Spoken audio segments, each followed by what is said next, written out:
Shalom teman-teman, apa kabar semuanya? Tetap bersuka cita dalam Tuhan ya. Apapun yang terjadi jangan pernah meninggalkan Tuhan.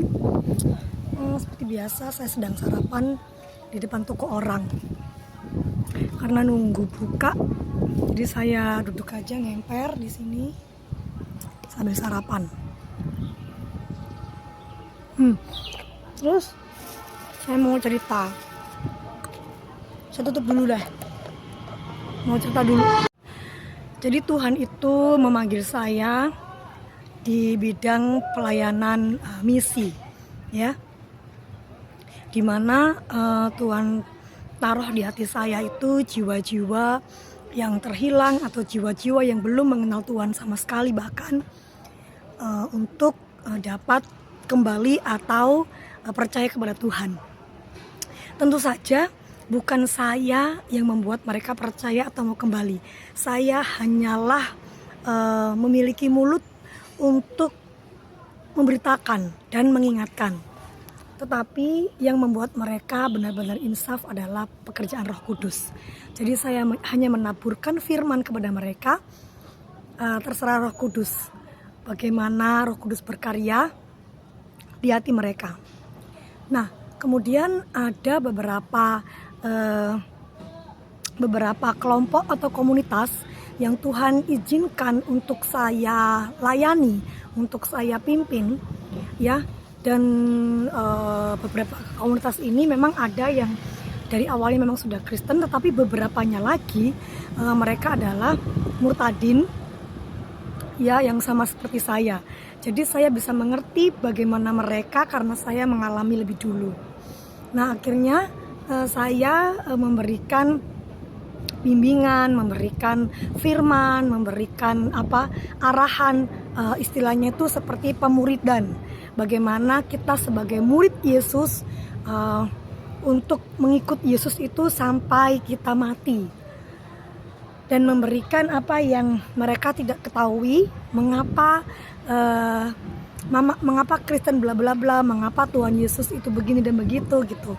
Jadi saya memberikan firman Tuhan kepada mereka seperti itu. Nah, kemudian saya juga mengunjungi mereka dari berbagai kota, ya.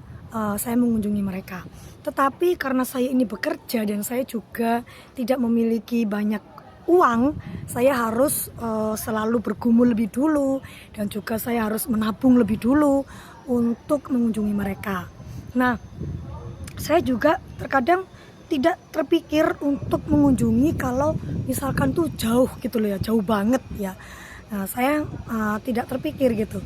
Tetapi pada hari-hari ini, beberapa hari yang lalu, saya itu entah mengapa saya memiliki kerinduan untuk mengunjungi salah satu murtadin yang saya layani itu. Nah, kenapa saya harus bergumul dulu dan menabung untuk melayani dan mengunjungi mereka? Karena yang saya layani ini adalah murtadin yang mohon maaf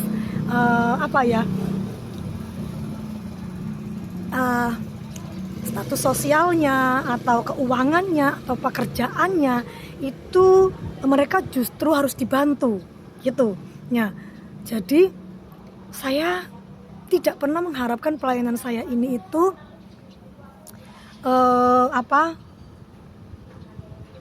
muluk-muluk gitu, tetapi saya justru ingin melayani orang-orang yang jarang dilayani oleh orang-orang yang jarang dikenal dan jarang orang mau itu melayani mereka, ya, seperti itu. Akhirnya ketika saya harus mengunjungi mereka, saya ini harus bergumul gitu. Terus saya habis Tuhan taruh di hati saya itu untuk pergi di kota di Jawa Tengah karena rumahnya orang ini di Jawa Tengah, ya. Kemudian saya tuh tanya sama orang ini gitu, di manakah letak desamu gitu, bisakah tulis alamatnya? Ternyata dia itu di dusun banget, di kampung banget, itu di kota Banjarnegara, Jawa Tengah ya kalau nggak salah. Terus saya lihat juga di keretanya juga nggak langsung ke sana gitu kalau misalkan saya mau naik kereta. Akhirnya saya bilang, Tuhan, tunggu saya punya berkat lebih, nanti saya akan datang ke sana, karena habis dari naik kereta kemudian saya naik bis lagi, kemudian saya naik ojek lagi. Kalau misalkan saya dapat mobil ya, saya nyetir sendiri, itu mungkin perjalanannya itu 6 jam untuk sampai ke sana, jadi pulang pergi 12 jam. Tolnya sekitar beberapa ratus ribu, 600 ribu atau gimana gitu. Terus makannya gimana, saya itu akan memperhitungkan itu gitu. Terus saya baca firman pagi tadi itu kok tentang bagaimana Paulus mengunjungi jemaat-jemaat ya, untuk memberikan kekuatan kepada mereka, memberikan penghiburan kepada mereka supaya mereka juga bisa berbuah. Saya tuh seperti mendapatkan peneguhan juga bahwa saya harus mengunjungi mereka, mengunjungi satu orang ini ya, yang jarang banget dikunjungi ya, yang profesinya atau pekerjaannya juga dimana apa ya, tidak memungkinkan gitu loh, untuk apa ya, kita bertemu di Surabaya atau gimana lah. Saya justru saya yang harus membantu dia gitu. Nah akhirnya saya bilang nantilah Tuhan gitu. Tetapi kemudian Tuhan ngomong sama saya, mengapa engkau muluk-muluk menunggu berkat yang tidak ada padamu saat ini? Tetapi apakah yang ada padamu di tanganmu saat ini? Saya langsung teringat, saya itu setiap hari kan nabung ya beberapa puluh ribu saja, sedikit kok ya, 10 ribu, 20 ribu, 30 ribu gitu saya tabung di laci untuk pelayanan saya, terkadang juga untuk kebutuhan yang mungkin yang urgent mendadak gitu ya, untuk anak-anak saya gitu. Terus Tuhan mengingatkan saya, apa yang ada padamu? Ya cuma tabungan di laci itu, yang cuman berapalah sekarang ini kan, saya tidak banyak lah Tuhan gitu. Nah terus Tuhan bilang gini, apa yang ada padamu pakailah untuk melayaniku. Tidakkah engkau tahu bahwa 5 roti dan 2 ikan itu sanggup memberi makan 5.000 orang? Engkau tidak akan pernah kelaparan di jalan, dan engkau juga tidak akan pernah gelandangan atau terlantar di jalanan.